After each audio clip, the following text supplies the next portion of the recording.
बिस्मिल्लाहिर्रहमानिर्रहीम। अस्सलाम वालेकुम व्यूवर्स, आप देख रहे हैं डाइनिंग और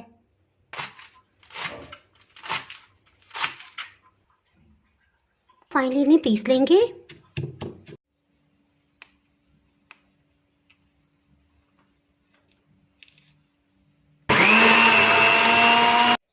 फिर से इसको लेवल में कर लेंगे।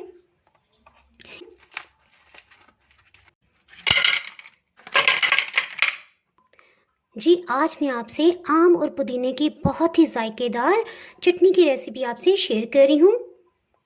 अगर मेरी वीडियोस अच्छी लगी तो लाल सब्सक्राइब को क्लिक कर दें। साथ में ये जो बेल का आइकॉन है इसको क्लिक कर दें। इसको क्लिक करने से आपको मेरी हर नई वीडियो का नोटिफिकेशन सबसे पहले फ्री में मिलेगा।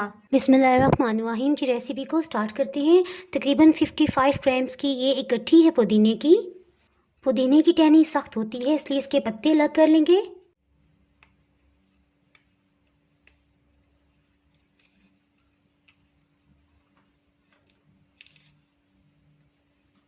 ये प्याली तकरीबन एक पाव वाली है, यानी 250 ग्राम्स की कोई भी चीज़ हो तो मैं इसमें मैयर करती हूँ।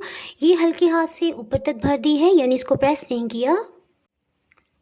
और ये टहनियाँ बच गई हैं, इन्हें हम फेंक देंगे। इसी तरह से ये पत्ते ख़राब हैं, इन्हें हम शामिल नहीं करेंगे।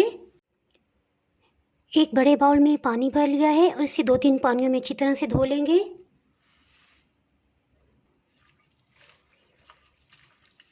इस टाइम पे कोई भी मिट्टी के या रेत की ज़रात होंगी वो अलग हो जाएंगे। इन पत्तों को इस तरह से ऊपर से इकट्ठे कर लेंगे और अलग निकालते जाएंगे। इसी तरह 3-4 पानियों में वॉश कर लेंगे।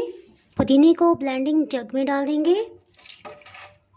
के साथ ही कुछ चीज़ों को हम फ्रेश ग्राइंड करके शामिल करेंगे। अनारदाना 3 खाने वाले चम्मच ये धो लिया है। अगर आपको अनारदाने का पाउडर मिल जाए तो आप वो भी शामिल कर सकते हैं। 2 खाने वाले चम्मच सफ़ेद ज़ीरा, इन्हें अच्छी तरह से पीस लेंगे।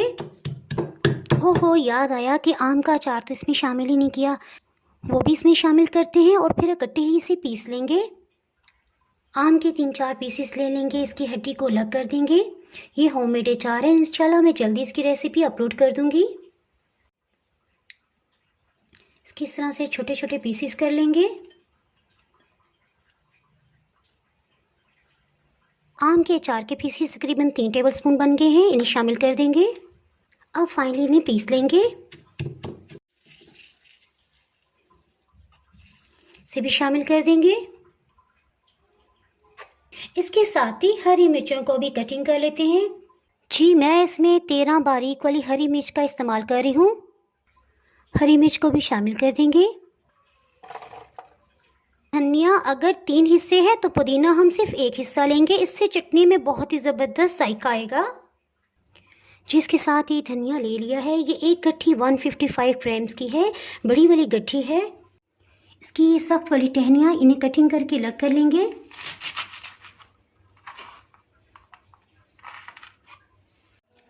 इसे बारीक कटिंग कर लेंगे।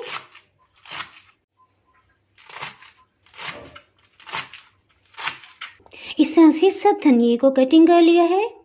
पुदीने की तरह इसे भी खुले बर्तन में 3-4 पानियों में अच्छी तरह से धो लेंगे। धनिया अगर 3 हिस्से है तो पुदीना हम सिर्फ 1 हिस्सा लेंगे, इससे चटनी में बहुत ही ज़बरदस्त जायका आएगा। धनिया को भी शामिल कर देंगे। इसमें एक बड़ा कप यानी 250 ml पानी शामिल कर देंगे।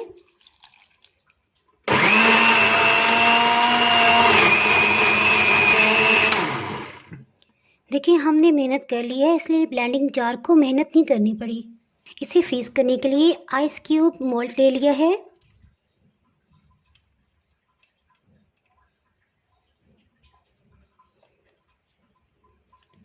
इस तरह से इसको एक लेवल में कर लेंगे। इससे आइस क्यूब्स को निकालने में बहुत ही आसानी मिलेगी। जिसे साइड पे करते हैं और दूसरे मोल्ड को भी इसी तरह से फिल कर लेंगे। जी, फटाफट से इन्हें फ्रीज़ कर देते हैं। जी, इसमें नमक अभी तक शामिल नहीं किया, इसकी क्या रीज़न है ये मैं आपको बाद में बताती हूँ। जी, तकरीबन 7-8 घंटे हो चुके हैं। जी, ये तो बहुत ही आसानी से निकल आए। और ये वाले आसानी से नहीं निकल रहे थे, इसके बैक साइड पे पानी डाला है। अब हम आहिस्ता से इस तरह से इसे करेंगे। रमज़ानुल मुबारक के महीने की रेसिपीज़ का सिलसिला जारी है। रमज़ान के महीने से पहले अगर ये बना के रख लेंगे तो बहुत ही आसानी हो जाएगी और रमज़ान में इबादत के लिए भी आपको आसानी से टाइम मिल जाएगा। जी फटाफट से एक पाव दही ले लेंगे।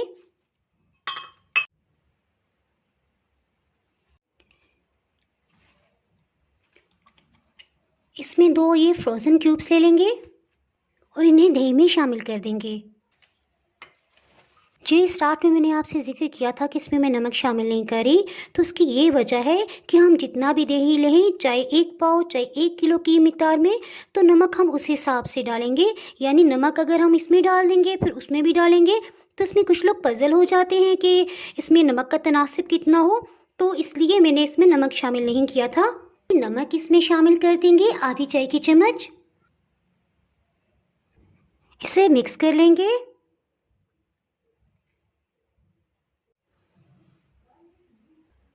अगर आपने मेरा चैनल अभी तक सब्सक्राइब नहीं किया तो चैनल को सब्सक्राइब कर दिए, बेल आइकन ज़रूर प्रेस कर दीजिएगा। इसके बाहर आपको मेरी हर नई आने वाली वीडियो का नोटिफिकेशन नहीं मिल पाएगा। दुआओं में याद रखें। इसके साथ ही मैं इजाज़त चाहती हूँ। अल्लाह हाफिज़।